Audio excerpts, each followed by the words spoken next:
اعوذ باللہ من الشیطان الرجیم، بسم اللہ الرحمن الرحیم۔ آپ کا میزبان اسد سید آج ایک نئے ولاگ کے ساتھ حاضر خدمت ہیں۔ آج ہم بات کرنے جا رہے ہیں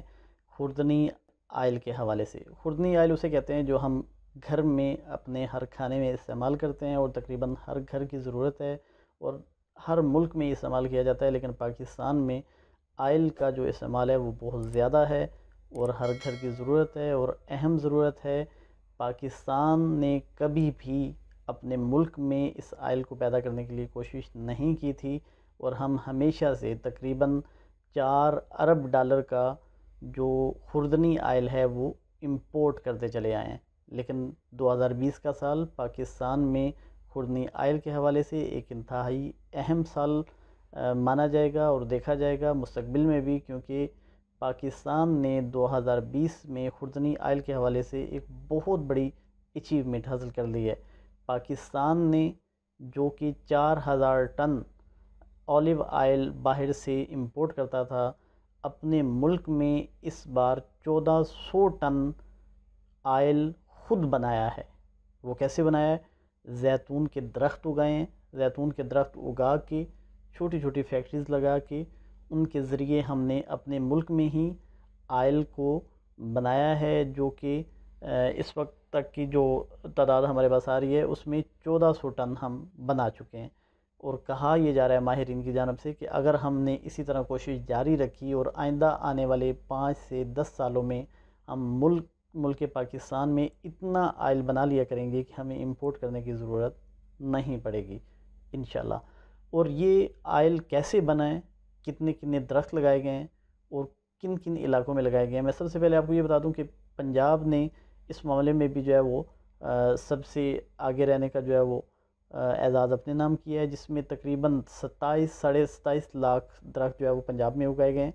اس کے علاوہ 10 لاکھ KPK میں اگائے گئے ہیں، 4 لاکھ جو درخت ہیں زیتون کے وہ بلوچستان میں اگائے گئے ہیں۔ اچھا، اس کے علاوہ ہم بات کر لیں سندھ کی، تو سندھ میں زیتون کے درخت تو نہیں اگائے گئے، لیکن سندھ نے ایک اور ایسا کارنامہ سر انجام دیا ہے جس پہ ان کو اپریشیٹ ضرور کرنا چاہیے کہ سندھ نے پہلی بار پاکستان میں پام آئل پیدا کرنے کے لیے ایک تجربہ کیا ہے۔ ٹھٹھا کے مقام پہ ایک مقام ہے کاٹھور سندھ کا ایک علاقہ ہے ٹھٹھا کے اندر، وہاں پہ انہوں نے تقریباً 50 ایکڑ پہ پام کے درخت لگائے، جو کہ 3 سالوں میں تناور درخت بن کے ابھرے ہیں۔ اور وہاں پہ سندھ حکومت کو یہ مشورہ دیا گیا کہ اگر آپ چھوٹی سی ایک مل لگا لیں، چھوٹی سی ایک فیکٹری لگا لیں، تو اس سے آپ ان درختوں کا ایک مکمل تجربہ کر سکیں گے کہ جو ان سے پھل آئے گا اس کو آپ یہیں پہ وہ اس کا پورا پروسیس کر کے تو آئل میں بھی تبدیل کر سکیں گے۔ اس پہ ہماری بات ہوئی مرتضیٰ وہاب صاحب سے۔ مرتضیٰ وہاب جو ہمارے سندھ کے مشیر اطلاعات ہیں، انہوں نے ہمیں یہ اطلاع دی ہے کہ اس وقت تک یہ تجربہ بہت کامیاب رہا ہے اور ہم اس کو وفاق کے ساتھ بھی ڈسکس کرنے جا رہے ہیں کہ اگر ہم اسی طرح اس کو اگائیں، پام آئل کے جو درخت ہیں ان کو ہم اگائیں اور چھوٹی چھوٹی فیکٹریز لگائیں، تو یومیہ 2 ٹن آئل ہم ان درختوں سے بنا سکیں گے۔ اگر ہم اس طرح یومیہ 2 ٹن کے حساب سے آئل اپنے ملک میں، سندھ اور بلوچستان کی سرزمین، اس کے لیے کہا جا رہا ہے کہ بہت زیادہ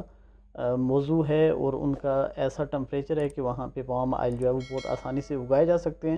تقریباً 14 لاکھ ایکڑ کا رقبہ ہے سندھ کے پاس اور بلوچستان کے پاس کہ جہاں پہ ہم پام آئل اگا سکتے ہیں اور ان سے یومیہ 2 ٹن آئل جو ہے وہ نکال سکتے ہیں۔ اس حوالے سے ایک بڑی خبر یہ بھی ہے، تقریباً یہ یومیہ 2 ٹن آئل ہم نکالیں گے سندھ اور بلوچستان میں جو درخت اگائے جائیں گے۔ اس کے علاوہ ایک خبر یہ بھی آئی ہے کہ جیسے پچھلے ولاگ میں نے آپ کو بتایا تھا کہ بلوچستان کا دورہ کیا ہمارے پرائم منسٹر عمران خان صاحب نے، اور وہاں پہ انہوں نے کافی سارے اعلانات کیے، جس میں انہوں نے ڈیمز کے اعلان کیے اور کچھ دیگر اعلانات کیے۔ تو اس میں یہ کہا جا رہا ہے، یہ ایک خبر ہے جو اسد عمر صاحب نے بھی دی، شیبلی فراز صاحب نے بھی اس کا اعلان کیا کہ تقریباً 600 ارب کا جو ایک پیکج ہے وہ بلوچستان کو دیا جا رہا ہے۔ 600 ارب ایک بہت بڑی رقم ہے، ایک ترقیاتی پیکج ہے جس میں کچھ فیکٹریز لگائی جائیں گی وہاں پہ، جن میں ایک فیکٹری جو ہوگی وہ اولیو آئل کی ہوگی اور 3 فیکٹریاں جو ہوگی وہ کھجور کے درختوں کے لیے ہوں گی۔ یہ ہماری ایکسپورٹ میں جو بہت زیادہ اضافہ کرنے کے لیے جو ویژن ہے عمران خان صاحب کا، اس کو وہ لے کے وہ آگے بڑھ رہے ہیں، اور اس کے حوالے سے جتنی چیزیں ایکسپورٹ ہو سکتی ہیں، جن کے ذریعے ہم ملک کے زر مبادلہ میں بہت زیادہ اضافہ کر سکتے ہیں، اس کے حوالے سے وہ ایک تاریخی اقدامات کرتے چلے جا رہے ہیں۔ اور ہم دیکھ یہ رہے ہیں کہ جس طرح انہوں نے ٹیکسٹائل ملز میں کی ایکسپورٹ میں بہت زیادہ اضافہ کیا ہے ان 1-1.5 سال میں، یہ ایک تاریخی اقدام ہے۔ اس کے علاوہ انہوں نے سیمنٹ کی جو ایکسپورٹ ہے اس میں بہت زیادہ اضافہ ہوا ہے۔ اس کے علاوہ جو آئی ٹی سے ریلیٹڈ ہے وہ بہت زیادہ اضافہ ہوا ہے۔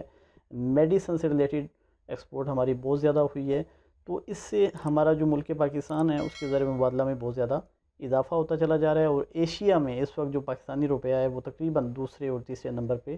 جا کے کھڑا ہو گیا، مستحکم ہو گیا۔ ڈالر کے مقابلے میں روپیہ جو ہے وہ دن بدن اپنی حیثیت اسے مستحکم کرتا چلا جا رہا ہے۔ ہم بات کر رہے تھے پام آئل کی اور اولیو آئل کی۔ اولیو آئل کے حوالے سے میں بتا دوں، جو ہمارے فارمر حضرات ہیں اور جو دوست سن رہے ہیں، کہ آپ اپنے علاقے میں زیتون کے درخت اگا سکتے ہیں۔ تقریباً 3 سال کا آپ کو عرصہ لگے گا، وہ درخت جو ہے وہ تناور درخت بن جائے گا، وہ جو پودا ہوگا وہ تناور درخت بن جائے گا، اور آپ اس میں سے خود بھی آئل نکال سکیں گے، اور نکال کے جیسے کہ ایک ٹرم یوز کی جاتی تھی پرانے زمانے میں، کولو۔ اگر آپ کے نزدیک کوئی مشین ہے، کوئی کولو ہے، تو آپ وہاں لے جا کے اس سے آئل نکال کے گھر کے لیے ایک خالص آئل استعمال کر سکیں گے۔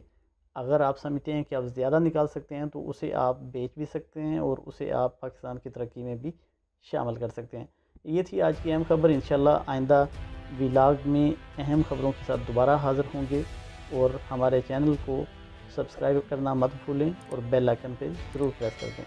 شکریہ۔ پاکستان زندہ باد۔